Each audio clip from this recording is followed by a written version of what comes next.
Hi, everyone, and thank you for viewing my presentation here at the 2023 Universal Design for Learning Implementation and Research Network Summit. My name is Sarah Brandt, and I am coming to you from New England, more specifically, Beverly, Massachusetts, which is just about 20 miles north of Boston. I hope wherever you are joining me from is beautiful, whether that be the sunshine and palm trees of Orlando or somewhere else on our beautiful planet. Let me tell you a little bit about myself, and then we'll move on to the good stuff. I currently work as an associate at the Institute at the Children's Center for Communication, Beverly School for the Deaf, or CCC-BSD. Our mission at the Institute is to generate and disseminate transformational ideas and practices, or to serve as a bridge between research and practice, and raise the bar for children with complex special needs, particularly those who are deaf with disabilities. This encompasses work for and with children, families, professionals, and social communities. We engage in partnerships with universities and organizations, pursue scholarly writing and presentations, and offer professional learning opportunities, both to our colleagues on the CCC-BSD campus and to practitioners across the globe through virtual learning. I encourage you to check out our website and follow us on social media to keep up with our work. Before supporting the Institute, I worked in a variety of roles within education, including as a classroom teacher of the deaf, early intervention specialty service provider, and media specialist. I am passionate about ensuring folks have the right technologies and tools to support children with complex special needs, particularly those who are deaf with disabilities. One of those tools I'm interested in, UDL. This presentation is called Harnessing All of UDL to Promote Independence in Learners with Complex Special Needs. I will highlight the fact that while many educators are inundated with information about UDL and may be implementing it quite successfully, there are nuances to how UDL can be used to support learner-centered skills for these students. This presentation is appropriate for K-12 educators who aim to expand their understanding and use of UDL, as well as those tasked with planning, professional learning, or UDL implementations. The goals of today's presentation are twofold. First, viewers will learn about the patterns of use of UDL when the framework is implemented with learners who have complex special needs. This includes patterns for how the principles, engagement, representation, and action and expression are used. It also includes patterns for the rows, or access, build, and internalize. Second, based on what we learn, viewers will apply strategies to break out of these patterns of use in order to truly harness the full breadth and depth of UDL and promote independence in learners with complex special needs. So who are these learners? Let's talk about it. Students with complex special needs form a diverse and growing learner population. They represent all racial and ethnic backgrounds, all home languages and cultures, and all socioeconomic statuses. They can be of any age, and their learning challenges may have been present since birth or acquired later in life. Their disabilities may be high incidence and connected to a wealth of supportive resources, or they may present with a rare or unknown set of characteristics that make them truly one of a kind. Their areas of need may be in cognitive, academic, physical, behavioral, or social emotional development. I am using the phrase complex special needs to indicate that a learner has challenges in more than one of these areas. For example, a child may be deaf and have autism spectrum disorder, or a child may have cerebral palsy and a social pragmatic disorder. Many children with complex special needs are identified as having multiple disabilities or severe disabilities. While this diversity in the population is guaranteed, and no two children with complex special needs are alike, it is also promised that each has a right to an education that fosters their learning and independence. This presentation focuses heavily on independence. Why? Well, one key reason, it's the law. IDEA states that a central purpose of special education is to prepare students with disabilities for further education, employment, and independent living, as part of a national policy aimed at ensuring equality of opportunity, full participation, independent living, and economic self-sufficiency. Independent living, why is that important? Well, other researchers identify independent living as an area of concern for young people with disabilities, and note barriers such as low expectations, learned helplessness, and poor literacy and numeracy skills. As educators of young people with complex special needs, the promotion of independence should be among our top priorities. So what can we do about it? Well, we can be strategic in what we teach, where we teach, and how we teach. When used strategically, UDL is a powerful tool that can help us promote independence. However, we need to be sure as educators that we don't simply do things the same old way. We can fall into patterns that, while they can be successful, may lose their potency over time. In this presentation, you'll identify patterns of UDL use based on real-life examples and learn to apply strategies to move beyond these patterns of use. These examples and patterns are based on research I completed for my doctoral dissertation at the University of Florida. Go Gators! Here is the elevator speech version. I designed and implemented professional development on UDL with a group of about 20 educators who teach learners with complex special needs. These educators then designed and implemented UDL-based lessons with their students and reflected on this process. Data from this study supported my own doctoral dissertation and has informed continued scholarship in this area. When you see practice-based examples in this presentation, it is pulled from this body of work. Ask yourself, what is the goal of using UDL? While there may be a great variety of correct responses to this question, according to the developers of UDL at CAST, it boils down to creating expert learners. Researchers define expert learners as those who are purposeful, motivated, resourceful, knowledgeable, strategic, and goal-directed. These characteristics align with key elements of the UDL guidelines. But before we jump in there, I want to talk more deeply about the concept of an expert learner. What does that look like in practice? Let's talk about a few fictional students. Ryan is a 17-year-old child with cerebral palsy and a learning disability. Through the use of an adaptive keyboard, he is working on independently applying for an after-school job through an employment website, including composing written responses to their interview questions and submitting his application online. Tori is a 7-year-old child who has global developmental delays and is hard of hearing. She is working on increasing independence with several self-care and hygiene routines. Tori is able to independently and consistently indicate when she has to go to the bathroom, progress through a bathroom routine with support for motor tasks like straightening and fastening her clothing, and wash her hands on her own. Is Brian an expert learner? Is Tori an expert learner? Each of these students has complex special needs and is working on skills that are key to the visions outlined by themselves in their teams. Each has access to excellent instruction that builds on their strengths to address their areas of need. Each has made progress toward their goals and is generalizing skills to new settings and contexts beyond where it is instructed. Yet the skills they are acquiring are quite different. It would be impossible to categorize one learner as engaging in expert learning and the other as not. That would be like comparing apples and oranges. Rather, we can recognize that each student is becoming an expert learner, and what that means for them as individuals will be quite different.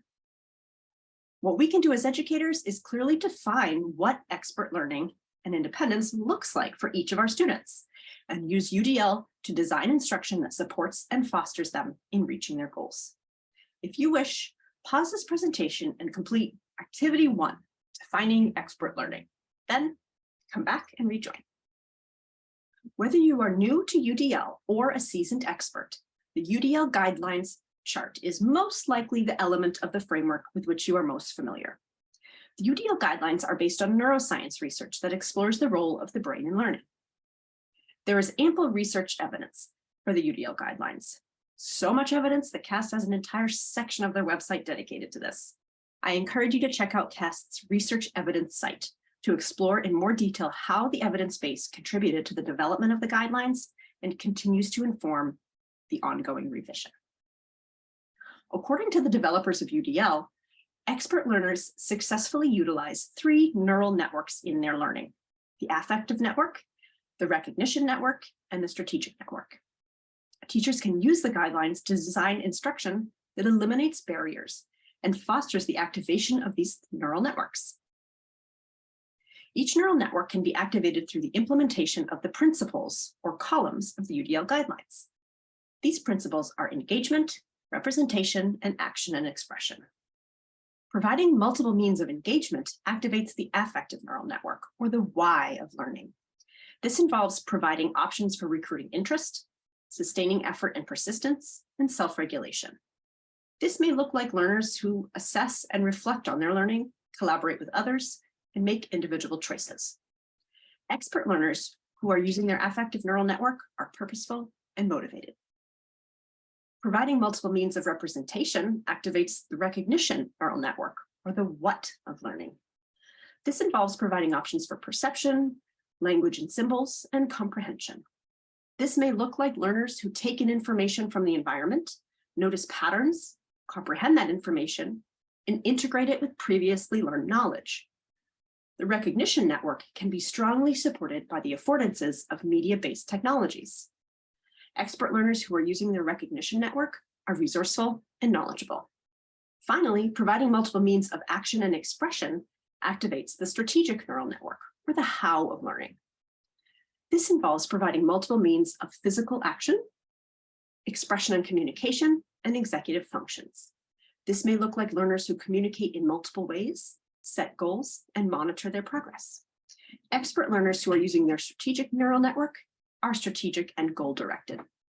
Starting in 2018 with version 2.2, the rows of the UDL guidelines, which highlight levels of support, are also labeled and described in more detail. The access row includes guidelines that are most teacher-centered and are primarily concerned with providing access to material through removing unnecessary barriers to learning. Across the three principles, these include providing options for recruiting interest, perception, and physical action. The build row guidelines highlight specific strategies for building toward high-level expertise and represent teacher and learner scaffolds. Across the three principles, these include providing options for sustaining effort and persistence, language and symbols, and expression and communication. The internalized row guidelines represent the learner-centered skills of expert learners, namely the greatest level of independence or learner control. Across the three principles, these include providing options for self-regulation, comprehension, and executive functions. Taken together, these three principles and three rows create a matrix of 9 guidelines that can support educators in designing powerful instruction. For example, Brian's teacher may implement a guideline from the access row of the action and expression principle, providing options for physical action, by ensuring Brian has his adaptive keyboard, as well as the time and training to use it effectively. Tori's teacher may address a guideline from the build row of the representation principle, provide options for language and symbols, by integrating a step-by-step visual that supports her hygiene routine. And Brian's teacher may use a guideline from the internalized row of the engagement principle, provide options for self-regulation by ensuring that he has and uses strategies for potential breakdowns in communication at his place of employment. These fictional students, teachers, and situations illustrate what could happen when UDL is implemented with students with complex special needs. But I'm more interested in what does happen in the real world, and how can we ensure teachers have the training and support they need to make the most of UDL? The study I completed sought, among other things, to develop a deeper understanding of how the principles and rows impact the decisions educators make when designing instruction for students with complex special needs. In order to do that, I analyzed teachers' UDL-based lessons and engaged in reflection with them about their processes. While the UDL principles are given significant emphasis in the literature and training surrounding UDL, the rows were only introduced relatively recently and are not as deeply understood or addressed. I wanted to know, how do teachers use the principles and rows? What are the patterns of use and why? Here's what I found. First, let's talk about the principles. Teachers incorporated elements from the engagement principle in 44% of the lesson plans, from the representation principle in 58% of opportunities, and from the action and expression in 50% of opportunities. To be clear, implementing UDL does not and should not mean that you address every checkpoint or guideline during every lesson. That is not possible or effective. However, examining these patterns reveals that teachers of learners with complex special needs implement the UDL principles in interesting ways. So we might ask, what do these patterns mean? When working with learners with complex special needs, teachers integrated the representation principle the most, followed by the action and expression principle, and finally, the engagement principle. However, these differences were relatively small. One theme I identified was that teachers' utilization of UDL principles was informed by their background and grounding in the field, as well as the learning needs of their students. For example, many of the learners in the study were deaf with disabilities. Ensuring multiple means of representation of class content and information through options for supported visual or auditory access was baseline or status quo. Teachers were very adept at doing this based on their knowledge of what their complex learners needed in order to effectively access learning. However, this possible overemphasis on providing multiple means of representation may have been at the cost of not sufficiently considering engagement or action and expression. A student with complex needs does need content and information that is effectively represented. However, teachers should also ensure they are looking to the other principles to support student motivation and strategy development. So what does instruction that incorporates the principles look like for students with complex special needs? Let's take a look at 3 authentic examples from this study. Preschool teacher Ella designed a lesson about the life cycle of a plant. As part of this lesson, students planted and watered grass seed and observed the plant growth over time. They used a variety of visuals to support these learning opportunities. Ella provided multiple means of action and expression by offering her students a variety of scoops and shovels to use while planting the grass seed. In this way, they were able to engage with the soil and other materials in multiple ways. Teacher Isla's elementary students partnered with a high school class for a science lesson. Students learned about germs using Petri dishes to swab objects in the classroom and observed germ growth. Gross. Isla's elementary science lesson was a strong example of incorporating multiple means of representation. When creating example Petri dishes with germ spores growing inside, she made tactile modifications in order to support students who relied on tactile learning. Isla used hot glue on the bottom and outside of the Petri dishes to represent the size and location of the germ spores. She noted that all the students loved exploring the germ spores in multiple ways. High school transition teacher Sean planned a lesson during which students used a guided worksheet to engage in online research about community locations, such as local parks, restaurants, or stores. Based on this research, the class planned their next community outing. Sean provided multiple means of engagement for his high school transition students by ensuring they knew that their next trip into the community, a very common approach for this group of learners, would be determined by the guided research performed in the classroom. Student choice was respected, and the appropriateness of each location was discussed. These authentic examples show that for learners with complex needs, addressing all 3 of the principles is important. Don't get stuck on representation only. Be sure to include both engagement and action and expression guidelines as well. Now, let's talk about the rows. Remember, these are directly related to the promotion of student-centered skills. As we move from access to build to internalize, the level of control shifts primarily from teacher-centered to primarily learner-centered. Here we see some powerful differences in how teachers integrated guidelines from the different rows.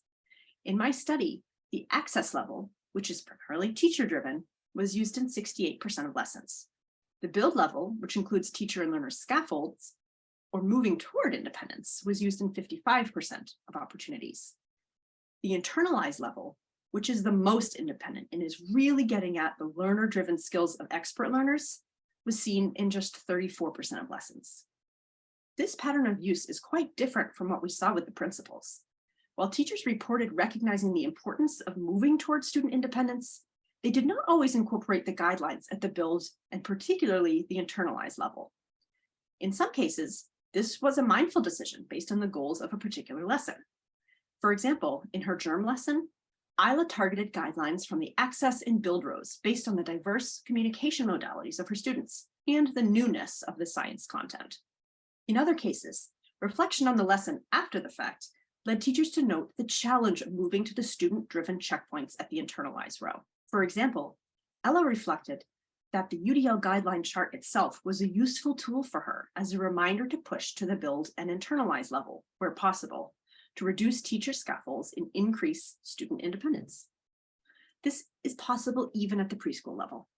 For example, she offered scoops and shovels as a means to complete the planting activity, particularly for students who may not wish to touch the soil. This allowed for more engagement and independence throughout the lesson. Finally, Sean illustrated that incorporating guidelines from the internalized level was both important and possible for students with complex special needs. He used his community location guided research worksheet to activate background knowledge, guide goal setting, and promote self-reflection. These authentic examples show that for learners with complex needs, UDL can be used to support learner-centered skills. Care can be taken in considering how to use the rows of the UDL guidelines to push student independence in whatever form that may take. This may mean completing a task while in the community, making a leisure choice without prompting, or applying coping strategies to self-regulate while in an overstimulating environment. Don't get stuck at the access level only. Be sure to think about how to incorporate checkpoints from the build and internalize levels as well. At this point in the presentation, you should be able to describe a few patterns of use for the UDL guidelines. How do teachers of learners with complex special needs integrate the principles? How about the rows? Now, an even bigger question. Do the patterns I identified in my study align with your own observations? Have you tried the strategies that teachers Ella, Isla, and Sean used with their learners? In what ways have you used UDL to support your students' independence? What are some strategies you can use? That's where we're going next. As we think about harnessing UDL to promote independence in learners with complex special needs, we have to first think about, what is independence? What is your definition? Independence is a construct that may look different for each of your students, keeping in mind that it can change over time and differ by setting, context, demand, or other characteristics. For example, researchers propose that independent learning, which is just one type of independence, occurs when teaching encourages and supports a continued, increasingly mature, and comprehensive acceptance of responsibility for one's own learning. Effectiveness of independent learning depends on student readiness to engage in it. During independent learning, students may be completing tasks, planning and monitoring their own efforts, and reflecting on their own successes. So even one type of independence, independent learning, has a range of indicators for what it can actually look like in practice. So if we aim to use UDL to promote independence, we first have to define independence. And I mean specifically, that's strategy 1, define independence. Let's revisit one of our students. Brian's cerebral palsy indicates that he needs support with some physical tasks. Independence does not mean that he is doing them without this physical assistance. However, independence can still be a goal. Teachers can focus on increasing Brian's ownership over the direction of these tasks, such as where, when, and how they happen. For Brian, teachers may define independence in this area as unprompted communication regarding the type of support he wants or requires for his physical needs. Don't get stuck thinking independence means doing something totally by yourself. Let's be creative and support our learners with complex special needs in developing the skills they need across different settings that promote autonomy and independence in whatever way that looks for them. If you wish, pause this presentation and complete strategy 1, defining independence. Then come back and rejoin. Great, you've applied strategy 1 and defined independence for your students with complex special needs. Next, we will analyze your own UDL use. This means you take a step back and reflect on your teaching. This can be done by specifically examining one or more lessons, or more globally, thinking about your typical teaching tendencies. Which principles, guidelines, and checkpoints do you use most often? What elements of UDL are you using most often? What strengths can you build on? Where can you grow? In order to do this, you will complete strategy 2, UDL use self-assessment. This is what the self-assessment looks like. You will rate your own UDL use for each checkpoint, giving yourself a 1, I seldom do this, a 2, I sometimes do this, or a 3, I often do this. Then you'll determine the average rating for each guideline, which is done by dividing the guideline total by the number of checkpoints, which varies for different guidelines. The self-assessment guides you on how to go through these steps. You'll do this for the engagement principle, the representation principle, and the action and expression principle. Let's examine a fictional UDL use self-assessment for Sean, our high school transition teacher. Here are Sean's self-ratings for the engagement principle. As you can see, he rated himself a 3, 3, and 2 for the checkpoints at the access level. This totals to 8, which divided by 3 checkpoints is an average of 2.67. At the build level, he rated himself 3, 2, 2, 1. which also totals to 8. Divided by 4 checkpoints at the build level, this averages to 2. Finally, for the internalized level, he rated himself a 2, 1, 2, which totals to 5. With 3 checkpoints at this row, the average is 1.67. We won't go through every calculation, but let's assume that Sean also rated himself for the representation principle and the action and expression principle. At the end of the UDL self-assessment is this chart. This will help us look at the averages for both the principles and the rows. First, copy your guideline averages from the 3 charts you've completed. These go in the yellow cells. Here are Sean's guideline averages. Then we will compute the principal totals by adding up the columns. Those go in the light green cells. And the row totals by adding up the rows. Those go in the light blue cells. Here are Sean's principal and row totals. Finally, we compute the principal average by dividing each of the totals by 3, since we are finding the average across the 3 rows. These go in the dark green cells. And the same to calculate the row averages, which go in the dark blue cells. Here are Sean's averages. What patterns do you see? Which principles and rows jump out to you as areas of strength or areas of need? Which elements of UDL is Sean implementing regularly, and which can he improve on? I see that the access row has an average rating of 2.72 across all 3 principles. That's quite high. Sean has a strength in this area. But internalize is 1.72. This is an area he can improve on. What about you? Is there a particular row or principle that you think you are addressing regularly? Are there areas you think you can improve on? Take some time now to complete Strategy 2, UDL Use Self-Assessment. Then come back and rejoin. So now you've gone through 2 strategies aimed at using UDL to promote independence for your learners with complex special needs. Strategy 1 was to define independence. Strategy 2 was to self-reflect on your UDL use. Now we're on to strategy 3. It's pretty straightforward. Respond. You know what independence looks like for your students, and you know how you're currently using UDL. So now you just have to practice. Regularly revisit the UDL guidelines and examine it through a lens of independence. Work to balance your use of the principles. Remember, don't forget about engagement or action and expression. And strive to incorporate guidelines that build towards student-centered learning, particularly at the build and internalize levels. For students with complex special needs, independence is of vital importance.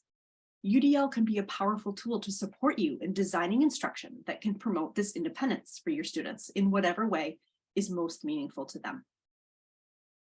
At this point, we have addressed both our goals. You should be able to describe some patterns of use, whether they are those that I observed in my study or those you use in your own practice.